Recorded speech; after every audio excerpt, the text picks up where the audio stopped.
Stock మార్కెట్లో invest చేసే ముందు మీ యొక్క స్టాక్ అడ్వైజర్తో కానీ లేదా మీ యొక్క ఓన్ రీసెర్చ్ అనాలిసిస్తో ఇన్వెస్ట్మెంట్ చేయాల్సిందిగా కోరుచున్నాను. ఈ వీడియో కేవలం ఎడ్యుకేషన్ పర్పస్ కోసం చిత్రీకరించడం జరిగింది. We are not responsible for your trading and investment. Also we are not SEBI registered అండి. హాయ్ అండి, నేను మీ ములగపాటి తెలుగు ట్రేడర్ అండి. ఎలా ఉన్నారు, బాగున్నారా? సో ఈరోజు అయితే ₹683 ప్రాఫిట్ తోటి డే అయితే క్లోజ్ చేస్తాను అనమాట. ఫస్ట్ ట్రేడ్ వచ్చేటప్పటికి హెచ్డిఎఫ్సి లైఫ్ అనమాట. హెచ్డిఎఫ్సి లైఫ్ ప్రైస్ యాక్షన్ దృష్టిలో పెట్టుకుని అయితే ట్రేడ్ తీసుకోవడం జరిగింది. ఒక 40 షేర్స్ బై చేశాను అనమాట. పైకి వెళ్తుంది మూమెంట్ అని చెప్పేసి, బట్ కానీ స్ట్రిక్ట్ స్టాప్ లాస్ ₹150 దగ్గర పెట్టాను అనమాట.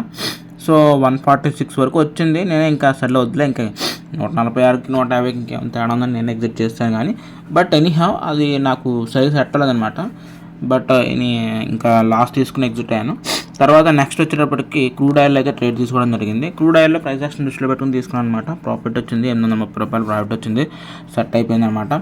సో అయితే నాకు ఈరోజు మార్కెట్ సెషన్ చాలా డిఫికల్ట్గా ఉందండి. అంటే నేను ఆప్షన్ ట్రేడింగ్ సెన్సెక్స్లో చేద్దాం అన్నాను, కాకపోతే సెన్సెక్స్ ఈరోజు ఎక్స్పైరీ అనమాట. సో ఎక్స్పైరీ టైంలో ట్రేడ్ తీసుకుంటే మ్యాక్సిమం లాసెస్ ఎక్కువ ఉంటాయని చెప్పేసి నేను సెన్సెక్స్ అవాయిడ్ చేశాను. ఇప్పుడు నిఫ్టీ చేద్దామంటే నిఫ్టీ అన్నిటి మ్యానిపులేషన్స్. నేను ఏదైనా ఒక ట్రేడ్ తీసుకున్నా అంటే మ్యానిపులేషన్స్, ఫేక్ బ్రేక్అవుట్స్ ఇచ్చి వాల్యూమ్స్ ఇవ్వకుండా పైకి లెగిస్తాం అండ్ ఫేక్ బ్రేక్అవుట్స్ ఇవ్వడం అనేది టెంప్టేషన్ గురి చేస్తుంది అనమాట. ఈరోజు చాలామందికి లాసెస్లో ఉన్నారండి. సో అదనమాట. సో ఈరోజు మార్కెట్ సెషన్ మీకు ఎలా అనిపించింది కింద కామెంట్ సెక్షన్ చెప్పడానికి ట్రై చేయండి గైస్. ఉంటాను మరి, టేక్ కేర్, బాయ్.